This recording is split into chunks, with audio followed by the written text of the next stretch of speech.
مشاهدي عليها. قناة شرطي ماروك مشهور كولتوريزم، يطلق النار السلام على عليكم. مسؤولين كبار في الدولة المغربية، وهذه التفاصيل. علمت قناة أخبار مغربية من مصادر خاصة أن مفتش شرطة ممتاز يبلغ من العمر 48 سنة يعمل بإحدى دوائر المدينة العاتقة في مراكش أقدم صباح اليوم الأحد على إطلاق 3 أعيرة نارية من سلاحه الوظيفي في اتجاه موظفين عموميين كانوا بصدد ضبط مخالفة تعمير بشقته بمنطقة الضحى بمراكش.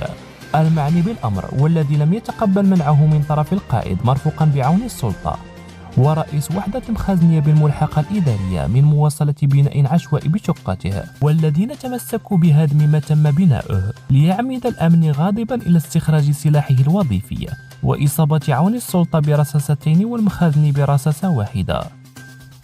استدعت نقلهما على وجه السرعة للمستشفى، فيما لدى الجانب الفرار. خطورة الواقعة استنفرت الأجهزة الأمنية بمختلف تلاوينها، والتي حلت بعين المكان ليتم فتح تحقيق قضائي بإشراف من النيابة العامة المختصة في أفق توقيف المتهم الفار.